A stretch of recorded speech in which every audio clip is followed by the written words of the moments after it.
kora siporo yawe usinzire gumana natwe ugume umeze neza.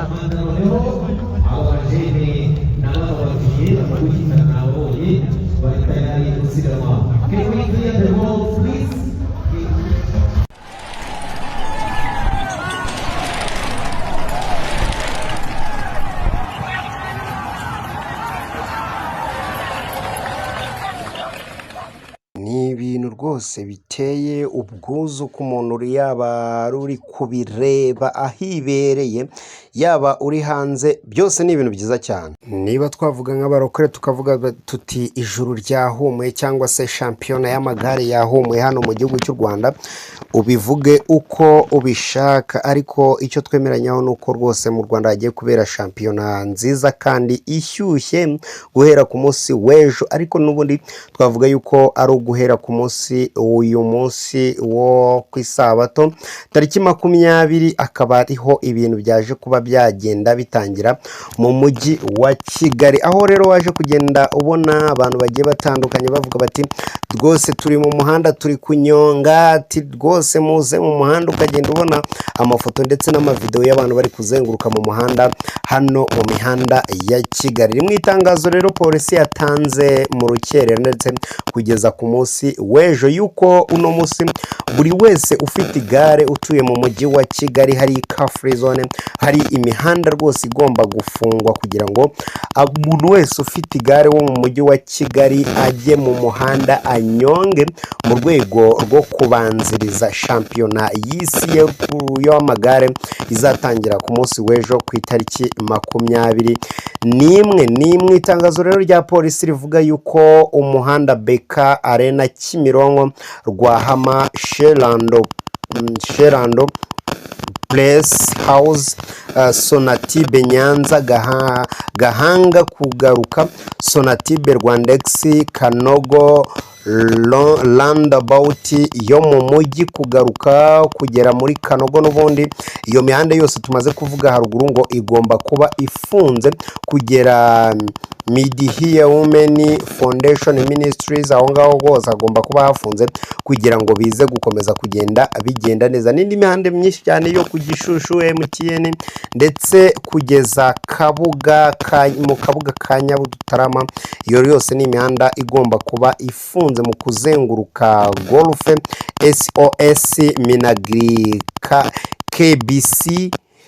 kugeza kuri Ribo Midi Health Women Foundation, aho ngaho hose agomba kuba hafunze kugira ngo nyine hakomeze kugenda hakorerwa imyitozo y'irushanwa ry'amagare. Ni ukuvuga yuko abazarushanwa nabo kuri uno munsi bari mu myitozo kugira ngo nyine banamenyere n'imihanda ku munsi w'ejo bazaba bari kugenda banyuramo. Ni muri urwo rwego rero wakomeje kugenda ubona amavideo amafoto bigiye bitandukanye abantu bagenda bakatakata nyine, harimo abantu bakomeye nk'aho ngaho twagushyiriyeho amafoto y'abantu bakomeye cyane, uri kugenda ubonamo abaminisitiri b'intebe, uri kugenda ubonamo abaminisitiri batandukanye nka minisitiri ushinzwe umuco ndetse na siporo, aho ngaho yarahabaye cyane. Bernard Makuza nawe usanzwe umenyerewe yarahabaye cyane, ari kugenda akatakata hano mu mihanda ya Kigali mu rwego rwo kubanziriza shampiyona izatangira ku munsi w'ejo. Reka tukubwire ngo wowe utari mu mujyi wa Kigali ibintu birashyushye, ni nka bya bindi by'abatoya bo ngubu bavuga bati ibintu byahiye cyangwa se ngaha hantu hahiye. Reka tukubwire yuko ibintu bimeze neza cyane rwose, bimeze neza cyane kandi utanabyumva, ariko ku munsi w'ejo biraba ari agatwiko. Ni mu mafoto rero twagiye tugutoranyiriza, harimo abantu b'ingeri zigiye zitandukanye, barimo Minisitiri wa Siporo Neri Mukazayire, umuyobozi w'umujyi wa Kigali Samuel Dusenge Nsengiyumva, Bernard Makuza n'abandi bagiye batandukanye bitabiriye isiganwa ryo kwishimisha ribanziriza shampiyona y'isi y'amagare iratangira ku munsi w'ejo. Ni ukuvuga ngo ukuntu ubundi byari biteguye, uno munsi wari umunsi wo kwishimisha cyangwa se gusiganwa, abasiganwa bari kwishimisha bakatakata nyine mu mihanda ya Kigali bagenda bongera bagaruka, ariko ari ukwishimisha ubundi bagira ngo bategure shampiyona neza y'ejo. Iyi shampiyona rero yakomeje kugenda igerwa inorezo, ariko nubwo